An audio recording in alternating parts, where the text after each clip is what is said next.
Dear students, welcome back to our channel BM maths corner.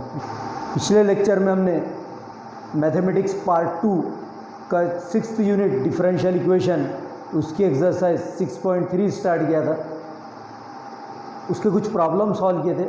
आज के lecture में भी हम उसी एक्सरसाइज 6.3 के कुछ और प्रॉब्लम्स हम सॉल्व करने वाले हैं। तो प्लीज हियर नेक्स्ट पॉइंट है सोल्यूशन ऑफ डिफरेंशियल इक्वेशन। यहाँ पर कुछ डिफरेंशियल इक्वेशंस हमको यहाँ पर दिए हुए, उनको हमको सॉल्व करना है। तो मैं आपको बता दूँ, डिफरेंशियल इक्वेशन को जब कभी हम सॉल्व करेंगे तो उसको वेरिएबल सेपरेबल फॉर्म में लिखना होता है। Variable separable form is very important in differential equation. अब ये वेरिएबल सेपरेबल फॉर्म क्या होता है वो देख लीजिए। सेपरेबल बना है सेपरेट से, यानी एक्स और वाई वेरिएबल टर्म्स को सेपरेट लिखना है। जब given equation variable separable form में आ जाती है तब हमको उसका इंटीग्रेशन लेना है। सो प्लीज सी हियर और question number 1 is dy by dx equal to 1 plus Y square upon 1 plus x square. सबसे पहले मैं इसको क्या करता हूँ, क्रॉस मल्टीप्लाई कर देता हूँ। देखिए 1 प्लस एक्स स्क्वायर इंटू ये dy है is equal to 1 plus Y square into D x. मैंने क्या किया यहाँ पर क्रॉस मल्टीप्लाई, इसको इससे मल्टीप्लाई कर दिया है, मैंने इसको इससे मल्टीप्लाई कर दिया है।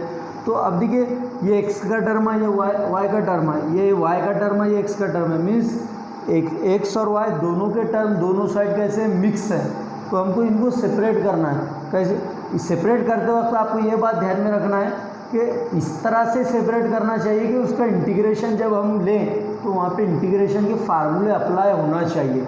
न तो आपने इस तरह से उसको लिख दिया है कि कोई फार्मूला ही अप्लाई नहीं हो रहा, इंटीग्रेशन का फंक्शन कुछ तो भी अलग आपको दिखाई दे रहा है और वहाँ पर कोई फार्मूला यूज़ ही नहीं हो रहा है, तो वो रॉन्ग हो जाएगा आपका variable separable form.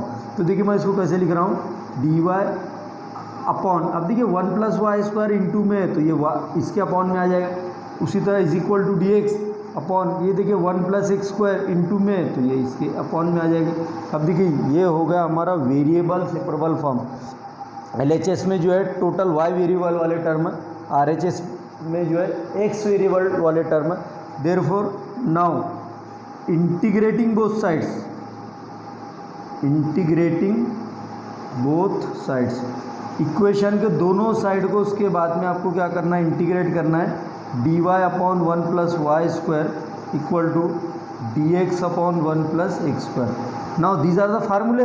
D Y upon 1 plus Y square क्या होता है, tan इनवर्स वाई, तो is equal to D x upon 1 plus x square क्या होता है, tan inverse X plus constant of integration सी।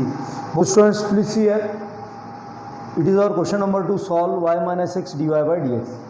तो जैसा कि मैंने अभी बताया क्वेश्चन नंबर 1 में आपको इसको वेरिएबल सेपरेबल फॉर्म में लिखना है ताकि आप उसका इंटीग्रेशन ले सकें।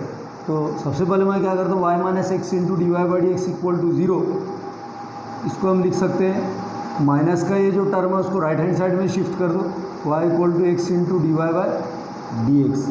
Now cross multiply y into D x equal to x into d y like this. अब देखिए इसमें y का टर्म है और x का टर्म है, उसी तरह x का टर्म और y का टर्म है। It means that both side contains the terms of both x and y, यानी मिक्स टर्म्स है।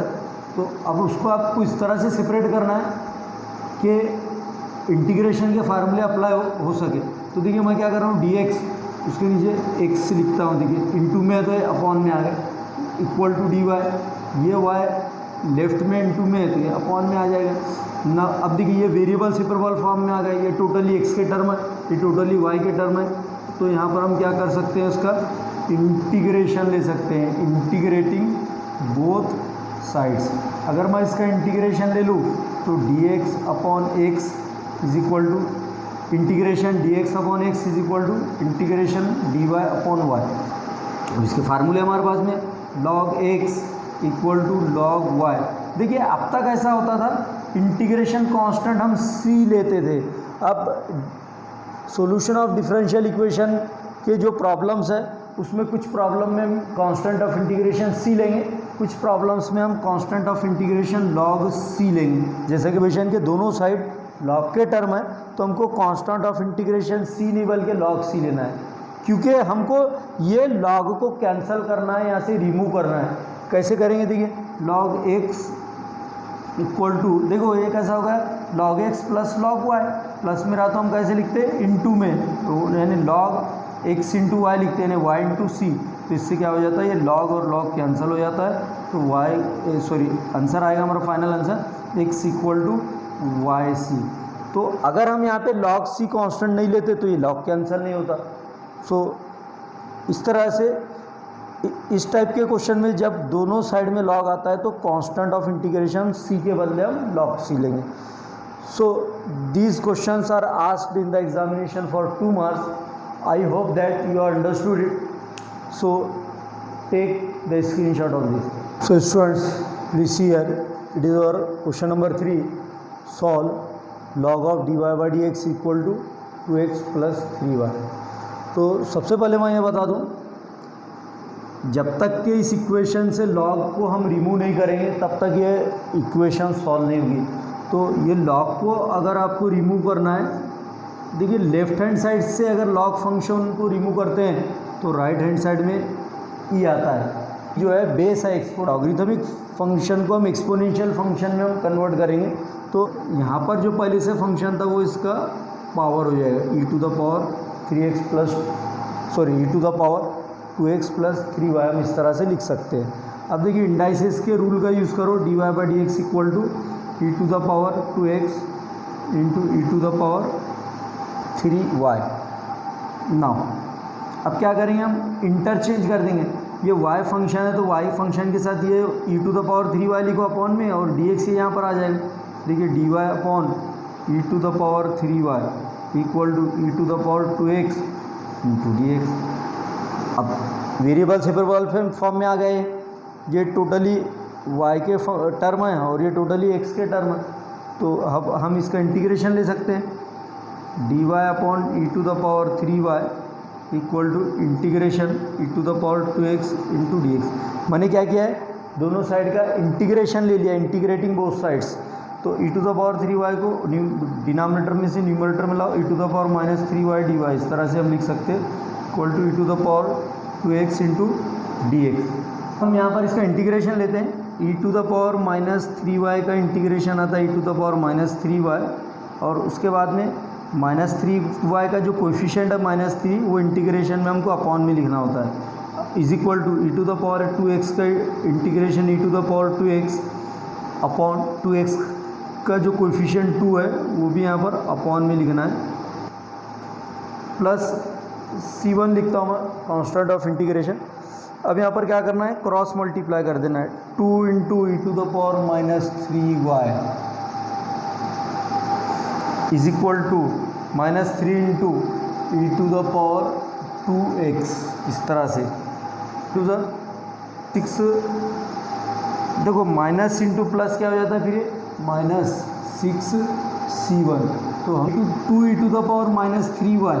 अब ये जो माइनस का टर्म है इसको लेफ्ट में ट्रांसफ़र कर दो, +3 e to the power 2x equal to -6c1, और लास्ट में हम क्या करते हैं, therefore 2 e to the power -3y plus 3 e to the power 2x is equal to constant of integration. अब हम c लेते हैं, since c equal to -6c1। इस तरह से हम कांस्टेंट के बदले एक और जनरल कांस्टेंट c हम यूज़ कर सकते हैं इस तरह से। So it is our final answer. Take the screen shot of this.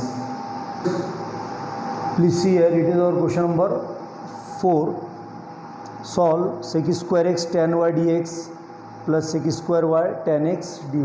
वही वेरिएबल सेपरेबल फॉर्म में हम डायरेक्टली लिख सकते हैं। कैसे, क्या करेंगे, देखिए sec स्क्वायर x और ये dx, ये दोनों टर्म पहले से इधर है, ये x का टर्म है और ये भी x का टर्म है। अब इसके नीचे मैं क्या करता हूँ, ये वाला जो x का टर्म है वो लिख देता हूँ अपॉन tan x, इंटू में है तो कहाँ पर आ जाएगा, अपॉन भी है, प्रोडक्ट में है तो अपॉन में आ गया। ऐसी sec square y into d Y upon, अब देखिए ये वाला जो tan y प्रोडक्ट में है तो ये अपॉन में आ जाएगा tan y इक्वल टू 0। इधर के टर्म को प्रोडक्ट में से इधर लाए तो अपॉन में आ गया, इधर के tan y को प्रोडक्ट से इसके अपॉन में लिखे तो ये अपॉन में आ गया tan y। ये वेरिएबल सेपरेबल फॉर्म में, ये टोटली x के टर्म है, ये टोटली y के टर्म है। तो देखिए इंटीग्रेट करना है अब हमको, integrating both sides, integrating both sides. अगर मैं इसको इंटीग्रेट कर दूं तो क्या होता है, sec square x upon 10x into D x plus sec square y upon 10y into d y equal to 0। इस तरह से मैं इसको लिख सकता हूँ। अब देखिए एक फार्मूला हमने सीखा था इंडेफिनाइट इंटीग्रेशन में, F dash x upon F of x. जब भी इंटीग्रेशन इस तरह का आता है, यानी न्यूमरेटर में जो है डिनोमिनेटर का डेरिवेटिव अगर आ जाता है तो log of F of x उसका फार्मूला है प्लस सी। तो यहाँ पर ऐसे ही है, देखिए tan x का डेरिवेटिव न्यूमरेटर में सेक स्क्वायर एक्स, ऐसे ही tan y का डेरिवेटिव न्यूमरेटर में सेक स्क्वायर वाई। तो इसको हम क्या लिख सकते हैं, log of F of x means denominator, तो ये क्या हो जाएगा log of 10x, log of 10x plus ये क्या हो जाएगा लॉग ऑफ 10y। अभी मैंने आपको पिछले प्रॉब्लम में बताया था, जब